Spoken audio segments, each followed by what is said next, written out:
Short film চিত্র পরিচালক ও RC পত্রিকার সম্পাদক মিলন ঘোষ তার দিগন্তে নীলকণ্ঠ, উদ্বাস্তু এবং শেষ ছবির শুটিং হতে চলেছে এসআইআর সম্পর্কে কি বললেন শুনে নিন। নৈহাটি রাজীব গান্ধী মেমোরিয়াল সোসাইটির যে উদ্যোগে মানে পরিচালনায় এবং গৌরচন্দ্র দাস কর্ণধার তার উদ্যোগে যে মূর্তি উন্মোচন হচ্ছে, স্বামী বিবেকানন্দের মূর্তি উন্মোচন হচ্ছে পল্লীমঙ্গল স্কুলের প্রাঙ্গণে বা রাস্তার ধারে, তা সেই বিষয়ে আপনার প্রতিক্রিয়া কী?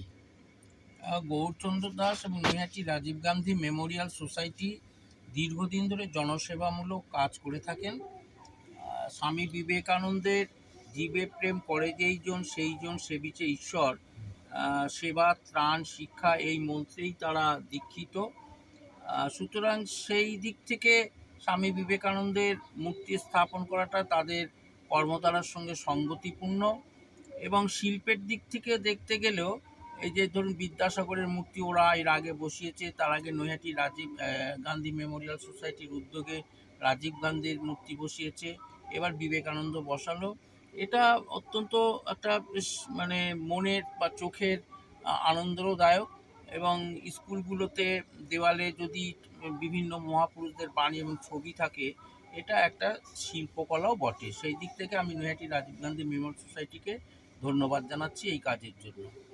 আচ্ছা, আপনাকে আরেকটা কথা জিজ্ঞেস করি। আমি তো আপনার যখন প্রাঙ্গণের মানে ঢাকের আওয়াজে যার জন্য আপনাকে গাড়ির মধ্যে নিচ্ছি, তা আওয়াজটা যাতে না আসে। আপনি তো ফিল্ম জগতের লোক, মানে আপনি তো অনেকগুলো ফিল্ম প্রডিউস করেছেন, হ্যাঁ, পরিচালনা করে প্রকাশও করেছেন, ছবি রিলিজ করেছেন, অনেকগুলো ছবি বাজারে চলেছে এবং মানুষের মধ্যে সাড়া জাগিয়েছে। চেতনা সম্পন্ন আপনি ফিল্ম, যে মানুষের মধ্যে যে প্রতিনিয়ত মানে এই যে প্রকাশ করছেন বা রিলিজ করছেন, তা সেই বিষয়ে এখন আপনার যে আগামী দিনের যে আপনার তো সাইবার ক্রাইম তো ভালোই চলেছে, তার আগেও আপনার ফিল্ম ছিল, কি একটা ফিল্ম করেছেন দিগন্তে নীলকণ্ঠ, সেটাও ভালো চলেছে। এইবারে আপনার যে ফিল্ম সম্পর্কে আপনার ইউনিক থিঙ্ক কী আগামী দিনের? আমার প্রথম আমার নিজের লেখা গল্পগুলোকেই আমি ডায়লগ দিয়ে পরিচালকের মাধ্যমে এবং বিভিন্ন কলাকুশলীর মাধ্যমে আপাতত শর্ট ফিল্মেই আমি আছি। এর আগে দিগন্তে নীলকণ্ঠ, যেটা থ্যালেসেমিয়া সম্পর্কে মানুষকে একটা সচেতন ধারণা দেওয়ার জন্য আমি প্রডিউস করেছিলাম এবং সেটা রিলিজ হয়ে গেছে এবং ভালো সাড়া পেয়েছি।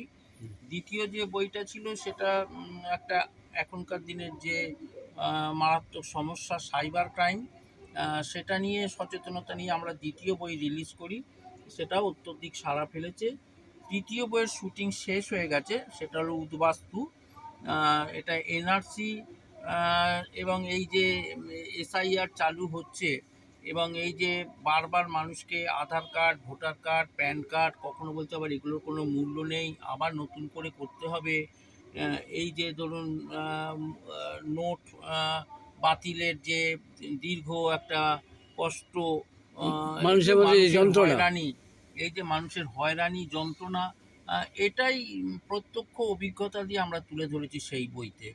এই বইটি আর দিন পাঁচেকের মধ্যেই রিলিজ হয়ে যাবে, শুটিং শেষ হয়ে গেছে। এখানে আমাদের বিধায়ক সনদ দে অভিনয় করেছেন, ইউনিটি মালঞ্চের বাবলুদা অভিনয় করেছেন, আমি নিজেও করেছি, আরও এসকে ঝিলিক করেছে, আরও অনেকেই এই অভিনয়ে অংশ নিয়েছে। আশা করি এটাও দর্শকদের ভালো লাগবে। এরপর আমরা যেটা আজ থেকে শুটিং আবার শুরু হবে, সেটা হচ্ছে আলোর সন্ধানে। এই যে ফ্যামিলি ক্রাইম, যে বাবা মার ঝগড়ায় বা বাবা মার ডিভোর্স হয়ে যাচ্ছে, সেখানে শিশুদের যে মনস্তাত্ত্বিক ব্যাপারটা কতটা অসহায় হয়ে যাচ্ছে, সেটা উচ্চবিত্ত, মধ্যবিত্ত, নিম্নবিত্ত পরিবারের মধ্যে, এবং সেই শিশু মনের প্রতিক্রিয়া নিয়ে তাদের যে আগামী দিনের ভবিষ্যৎ, যাকে আমরা বলি শিশুরা জাতির ভবিষ্যৎ, সেখানে কি প্রভাব ফেলছে, সেটা নিয়ে মূলত এই ছবিটা হচ্ছে। আগামী দিনে রিলিজ হবে, আশা করি এটাও দর্শকদের ভালো লাগবে। আমরা মূলত আরসি সাহিত্য প্রকাশনী সমিতি বাড়িভাড়া থেকে সমাজ সচেতনতা নিয়েই বইগুলো করতে চাইছি, যাতে মানুষের ছায়াছবিগুলো একটা সচেতনতা আসে।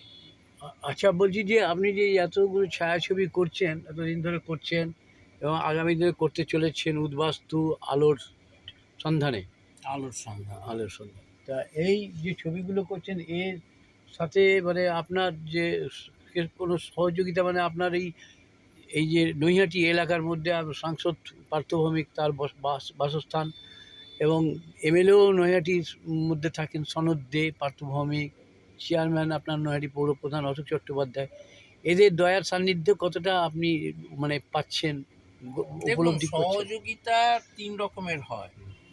একটা হচ্ছে আর্থিক সহযোগিতা, সেটা আমি কারোর কাছেই চাইনি। এবং আমার যারা কিছু শুভানুদ্দায়ী বন্ধুবান্ধব আছে তারা স্বেচ্ছায় যতটুকু দিয়েছে বাকিটা আমি বহন করেছি। আর আরেক রকমের সহযোগিতা হয় উৎসাহ দিয়ে, অনুপ্রেরণা দিয়ে। সেটা পার্থভৌমিক আমাকে শুভেচ্ছা পাঠিয়েছে এবং সবসময় আমাকে উৎসাহ দিয়ে আসছে।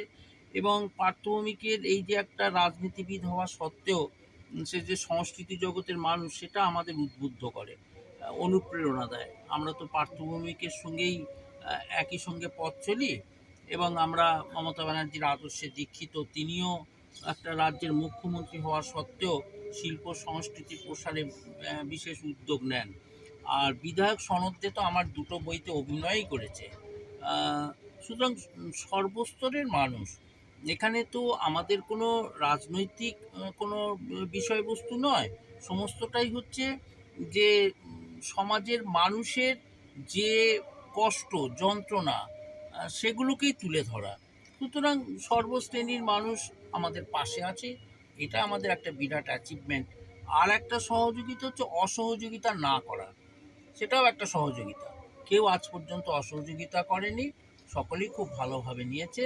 তাই আমি খুব উৎসাহিত এবং অনুপ্রাণিত যে সকলে স্বতঃস্ফূর্তভাবে আমাদের এই যে সচেতনতামূলক যে বিশেষ সিনেমাগুলো হচ্ছে তাতে তারা সাড়া দিচ্ছে। এবং সবচেয়ে বেশি আমি প্রশংসা করব পুলিশ প্রশাসনকে।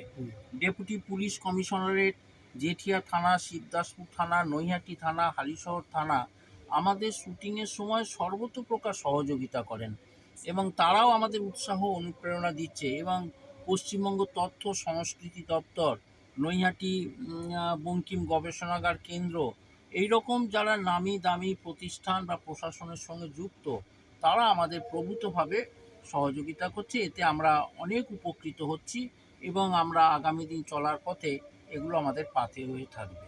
না, আমি ওই কারণেই জিজ্ঞেস করেছিলাম যে সাংসদ বা এমএলএ সাহেব বা চেয়ারম্যান সাহেব এদের যে সান্নিধ্য মানে সহযোগিতার যে সান্নিধ্যে কতটা, সেটা এই কারণে জিজ্ঞেস করেন যে কারণ ওনারা তো অভিনেতা জগতের লোক, শুধু ওনারা রাজনীতি করেন না, সেই জন্য তাদের যে অভিনেতার লাইনে আছেন বলেই যে আপনিও অভিনয়ের জগতে রয়েছেন বলে পুরো সহযোগিতা পাবেন এই আশাটাই আমি দেখেছি। তাদের আশীর্বাদ, তাদের শুভেচ্ছা, তাদের পাশে থাকা এবং সরাসরি অংশ নিচ্ছে বিধায়ক, এটাই তো আমার কাছে বড় অ্যাচিভমেন্ট। এটা থাকলে আমাদের কাছে যথেষ্ট। ধন্যবাদ। আমরা আজকে ডাইরেক্টর, প্রডিউসার এবং আরসি পত্রিকার সম্পাদক, কর্ণধার এবং রাজনীতিবিদ আমরা সেই মিলন ঘোষের বক্তব্য নিয়ে নিলাম। জায়গার অভাব, যার জন্য আমরা তার গাড়িতেই বসে নিয়ে নিলাম। ভালো থাকবেন, শুভেচ্ছা রইল। আগামী দিনে আপনি আরও এগিয়ে চলুন, এই প্রার্থনা ঈশ্বরের কাছে রইল। আপনাকেও ধন্যবাদ এবং শুভেচ্ছা জানালাম।